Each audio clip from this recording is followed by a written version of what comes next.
Bonjour et bienvenue sur Radio CSERT, votre podcast quotidien sur l'actualité cyber du mardi 31 décembre 2024, épisode 142. Je suis Marc-Frédéric Gomez, de retour en Ile-de-France.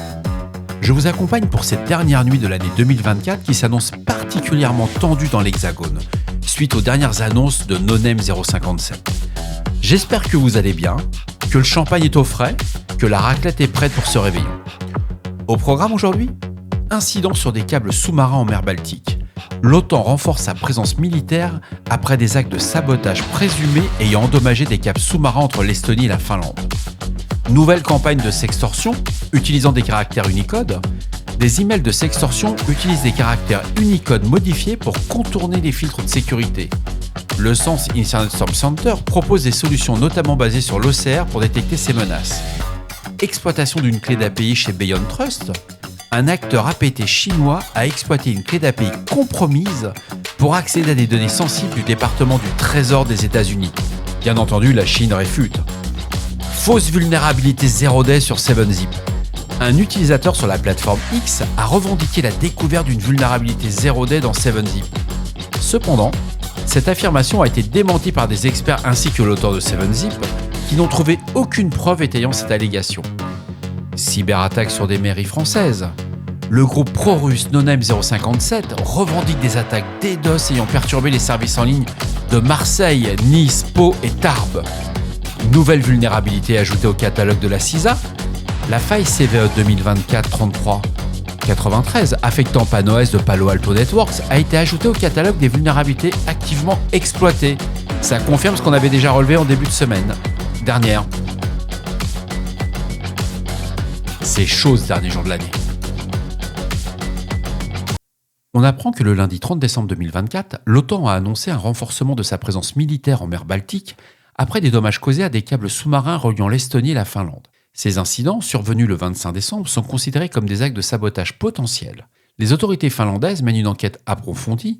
En réponse, l'OTAN a exprimé sa solidarité avec les deux pays affectés et a indiqué qu'elle prendrait des mesures supplémentaires pour protéger les infrastructures critiques sous-marines.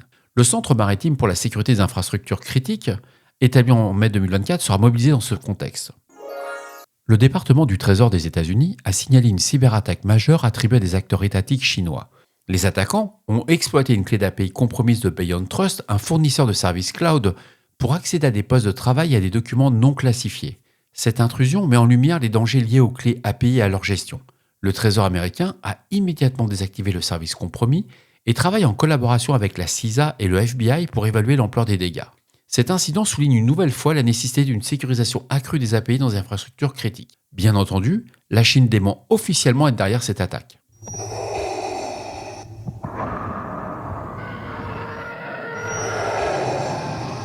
Un utilisateur de la plateforme X, utilisant le pseudonyme NSA employé 39, a affirmé avoir découvert une vulnérabilité 0-day dans le logiciel 7zip. Cet outil open source est largement utilisé pour gérer des fichiers compressés et apprécié pour sa robustesse et sa fiabilité.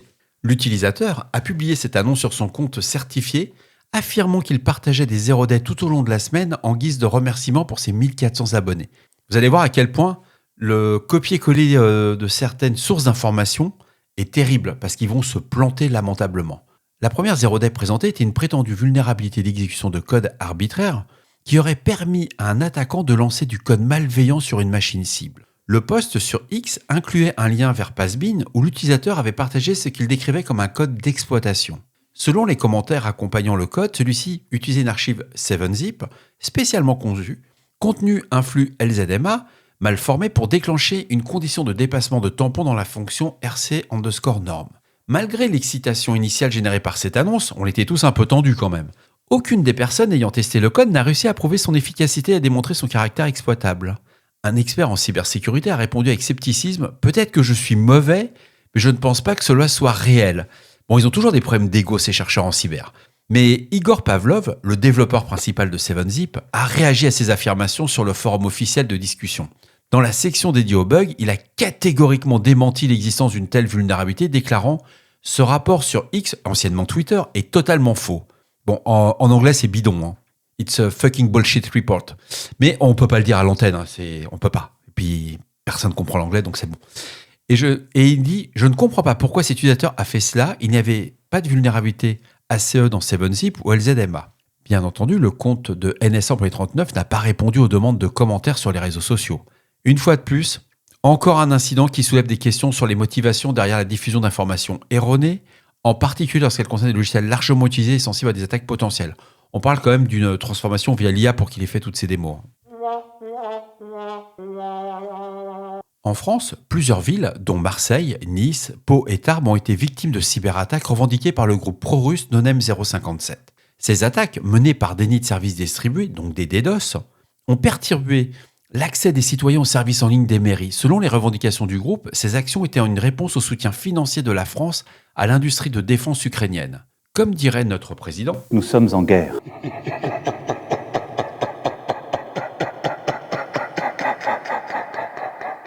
Bon courage aux équipes de réponse à incident.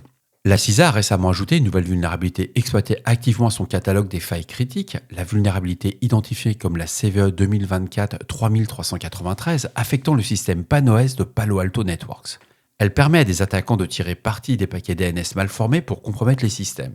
La CISA a confirmé et exhorte les organisations utilisant cette technologie à appliquer les correctifs dès que possible pour réduire le risque d'exploitation actuel. Il confirme, il y a des attaquants, il faut patcher. On en avait déjà parlé il y a une semaine quand même.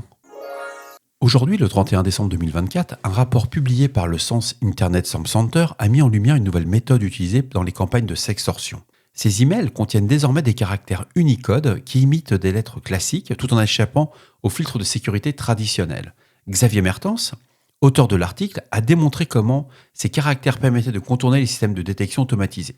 En réponse, il a testé une approche basée sur la reconnaissance optique de caractères des OCR pour décoder ces messages, révélant les limites de cette méthode, notamment sa consommation élevée de ressources CPU. Je vous recommande, l'article est un peu technique, ça vaut la peine de le lire. C'est Xavier qui l'a fait, Xavier Mertens, c'est vraiment c'est un vrai expert en cybersécurité, rien à voir avec les consultants qu'on voit toute l'année. Ça tient la route, il est brillant, bravo.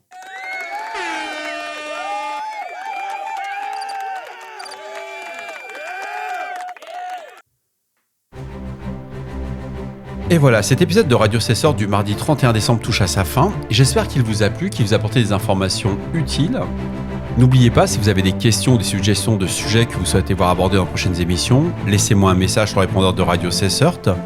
Ne soyez pas timide, au 07 68 72 20 09. J'ai quelques messages en attente, je verrai ça demain pour le premier, ça va dépendre de la nuit, comment elle va se passer. Je suis là pour vous, prenez soin de vous, et je vous le laisse faire, à l'année prochaine pour un nouvel épisode. Au revoir.